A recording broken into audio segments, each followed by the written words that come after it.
I am legitimately worried about where I'm going to put all this stuff.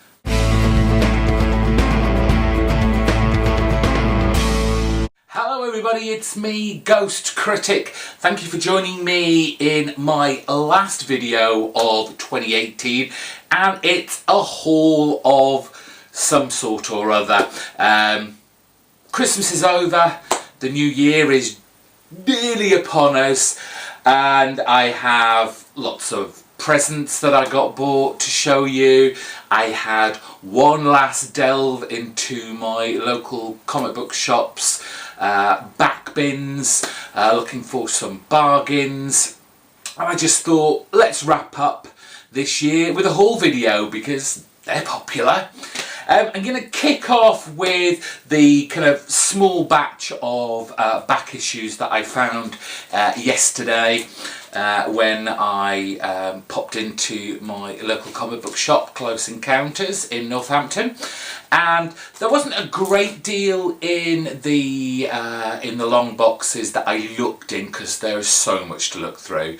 But then I looked through a long box of Daredevil comics, and I will show you what I managed to pick out from there.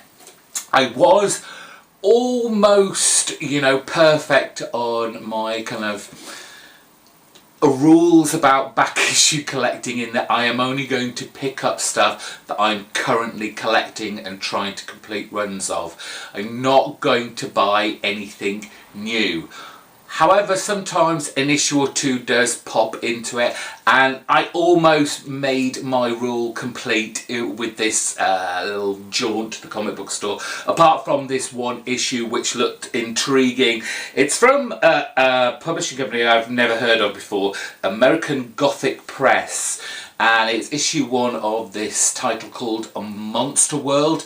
It drew me in initially because Steve Niles was co-writing this, but then as I looked in the cover, obviously Steve Niles is quite well known for his horror titles. And if you look closely at this, yes, there's certainly a horror monster element to that. So looking forward to seeing if this was worth picking up. These back issue ones were cheap. They were probably about £1 each. So it's not too worrying on the old wallet. Getting closer to finishing off my Matt Wagner Sandman Mystery Theatre, we have issue number 25. Great Vertigo series, mid-90s, when Vertigo was really putting out some really interesting titles, pushing the boundaries of storytelling, not just in the creative output of it, but the actual storytelling content.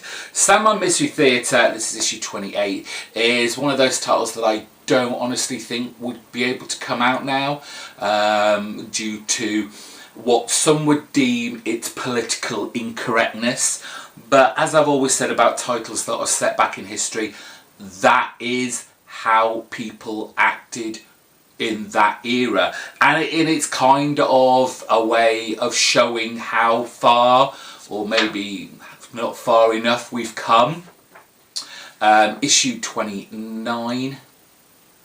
But again, I love this. I love this run. Stephen T. Siegel and Guy Davis on art, and I think they were pretty much all the way through that series, and just it feels and looks like what I categorise as a Vertigo title.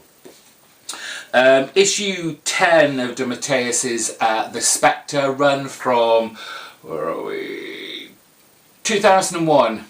This is part of the whole Joker Last Laugh tie-in crossover.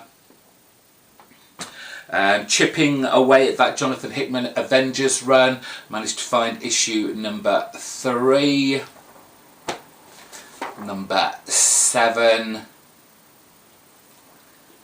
and number 21, part of the Infinity storyline. I've always said Incredible Hulk I'll pick up when it's cheap. I never thought Incredible Hulk stories would be that interesting. It would just be the Hulk going around smashing things up, but there was so much good stuff to get out of this series, wherever kind of era, time that you pick it up from. So I always like to pick up an Incredible Hulk when I see one. Spoke about this series in the last comic book haul, Night Force. Managed to find another one for cheap. This is issue number 4. It's a great little series, and I hope to find the rest of this. I love that cover, those pinks. There's something very, although it's pink and it's meant to be all kind of girly and fluffy, but there's a certain menacing quality. Obviously there's a man with a snake wrapped around him, but the pink just kind of offsets and makes it a little bit unnerving. And then the last 3 of the back issues were Daredevil comics. Now, I've said in the past that when I collect comics, I don't particularly like to pick up pence variants, and I use that word loosely. I like to see them with a cent marking on it, so they're true American comics, even though there's nothing different about them whatsoever. And I kind of let myself off with some of the runs. FF, I definitely try and keep to the cent copies rather than the pence copies. But other series that I'm collecting, I can be a bit more kind of lenient. I did manage to find issue 22 of Daredevil as a cent copy. It's a little beat up, hence I've taken the prices off these. I obviously didn't buy these for £1. These were much more, but they were a price for the numbering of it that I was willing to pay. And issue number 23, which is a British variant pence copy, a lot more beat up, and I paid obviously a lot less for this, but still issue 23 of Daredevil, fantastic. And then finally, and it amused me a little because I spent more on this particular issue than I did on either of those, issue 22 or 23, and that was issue 172. Obviously Frank Miller and Klaus Janson must have played a big point in the pricing of this.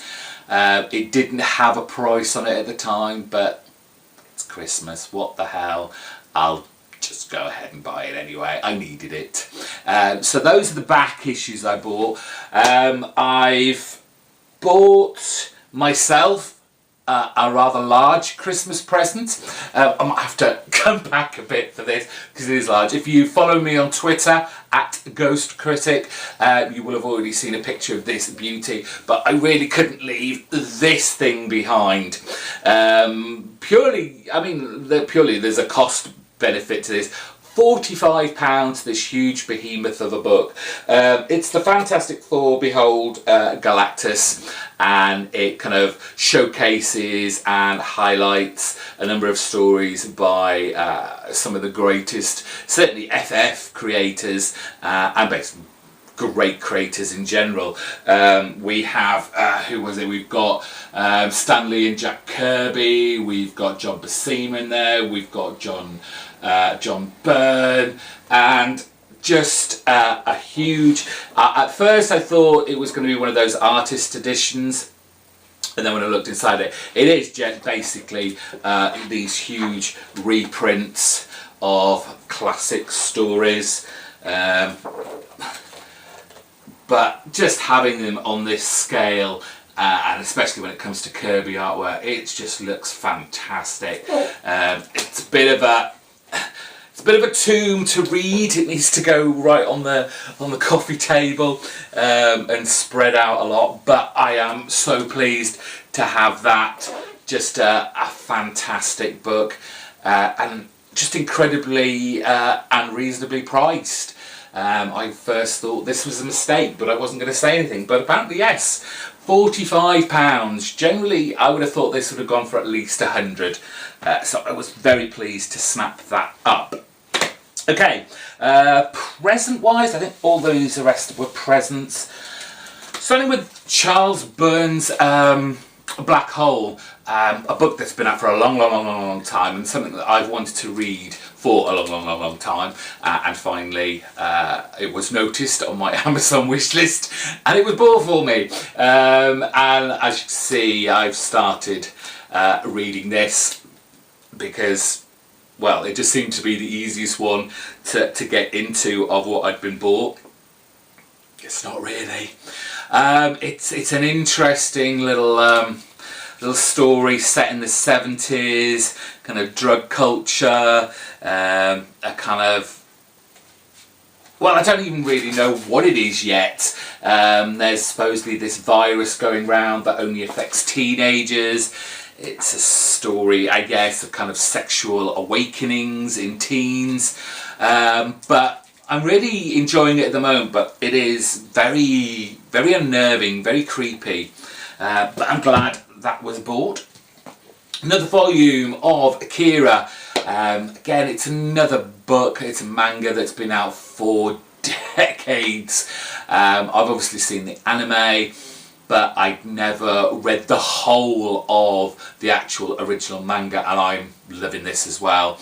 And I think there's 5 or 6 of these.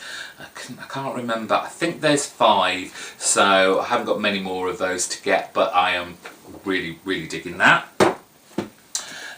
The second part of the Abe Sapien Dark and Terrible, Dark Horse kind of BPRD offshoot.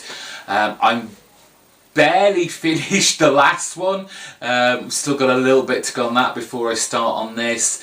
And then there's the Hell on Earth BPRD volumes. These are the hardback, kind of I'm guessing they're slightly oversized, but they look really kind of pretty and convenient way, I guess, of reading these in kind of really big chunks. From Mike Mignola and Scott Alley, Max Fumera on there, who's doing Max and Sebastian Fumera, who at the moment are doing Lucifer, which is part of the Sandman universe that's coming out of Vertigo at the moment, and Dave Stewart doing a grand job on the colours there. Another volume, I'm way behind on this obviously, came to Invincible at a very late time, and yes, obviously it's all over, but this is the Ultimate Collection. This is volume 6 from Kirkman. It's so weird that this didn't get the kind of the hype that his other more famous book title has got, The Walking Dead, but it's a fantastic story. Great superhero stuff from Image Comics. Moving on to something a bit more educational. Well, not really. The Kirby 100 kind of celebration of Jack Kirby's work. 100 top creators celebrate his top 100 works. I've begun this. I kind of feel, and I think they kind of allude to it in the introduction, this feels very produced. It doesn't really feel very organic. I think in the introduction by, I can't remember who it was by now, let's just quickly have a quick peek in this. John Morrow, who does the editing for the Jack Kirby Collector. Sometimes they actually gave these people pieces of work, and I'm guessing they weren't necessarily their favourite Kirby works, and then it just kind of turns into, and rightly so, it feels more like, oh, wasn't Jack a great guy? Yes, he was. Didn't he inspire so much of Marvel? Yes, he does. But it's kind of getting a little bit repetitive, but at the same time, it's really nice to see all these cut Kirby art in various stages, whether they're fully coloured, whether they're sketches. So just for that alone, it's a really nice book to have and clearly Kirby, one of the greatest comic book creators we've ever known. The Art of Adina, from Dark Horse, the Mobius library that's going on. I think there's been another volume of this, if not two, already out. I'm a bit behind on these, so it was nice to get this as a Christmas present. I kind of feel that, you know, Mobius is a more perhaps sophisticated version, sophisticated European version of Jack Kirby, in the kind of breadth and an imagination that that each of them has in their own respective areas. I guess you could say that Kirby appeals to the mass market, while Mobius perhaps related more to the more sophisticates of the comic book readership. But nonetheless, both of them had their own inimitable style, and it was just fantastic. So I'm looking forward to jumping into that, learning a bit more about the history of Mobius, his directions, his basic kind of philosophy, I guess, about making comics. I'm not sure if I've shown this before. I didn't get it for Christmas. I think I got it for my anniversary with the other half, and they got me the 5th volume of the Goon library.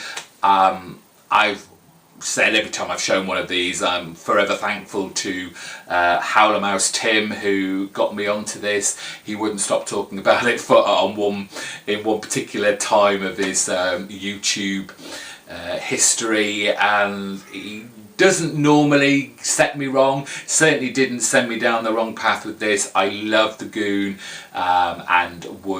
and these again from Dark Horse, these huge hardbacks, these library editions, amazingly cheap for what you're actually getting. I mean, just from the size and the product of it, I would have expected it to be just pricey for that alone. But then everything else you get inside, the quality of Eric Powell's work, just amazing. And again, I would highly recommend the Goon to anybody and everybody. Not books, but they are comic book related. I was given these 2 DVD box sets of the Marvel Studios Cinematic Universe Phase 2 and Phase 3 Part 1. I haven't got Phase 1, even though I've certainly seen all the movies on those. But these are quite nice. They come in this kind of like small little slip case, and then out they come in the box, and you obviously get all your DVDs here. But then they come in this little kind of wallet, which when you open up, they have these fancy little postcards of the movies. And I didn't actually notice this, but there's clearly some kind of poster when you put all these together on the back, because the parts of the back, I didn't even notice that. And then you've got these posters of the movies that are also in. I won't show all of them, but it's a nice tidy little pack. It's funny, I did ask for these. I like watching them, but I'm not hurrying to go and see any of them, like most people do, running out to the cinema on day of release to watch it and then try and spoil it for everybody who hasn't. Let's see, I think I've seen everything in the Phase 2. Yeah, I've seen all the movies in Phase 2. There was a couple on Phase 3 Part 1 that I had yet to see. We'll put that away in a minute. Let's see, it's got Captain America Civil War, which I've seen, Doctor Strange, which I've seen, The last three I haven't, so Guardians of the Galaxy Volume 2 I've not yet seen, Spider-Man Homecoming and Thor Ragnarok, so I'll probably be looking at watching those first before going back and perhaps getting Phase 1 myself if I see it perhaps in the sales, and then I've got the whole set and then carry it on, because this is Phase 3 Part 1, so clearly the Marvel Cinematic Universe has grown and grown and grown, and more movies are coming out as we speak. So that is my kind of Christmas haul, and I hope you enjoyed it. Let me know in the comments section if any of those have sparked any interest, if you'd like to hear me talk about any more of any of those books that you've seen, or anything in general. Let's see what 2019 brings. I've still yet to decide what I'm going to do, but keep that subscribe button pressed, keep that notification bell pressed so you will know when one goes up, and thank you to anyone who's come along and joined this rather now sporadic journey on YouTube. I'll see you soon. Have a great new year, everybody. I hope 2019 brings you all the joy, the luck, the health, the wealth, just all the good things that you guys deserve. Thank you very much for watching. Bye bye.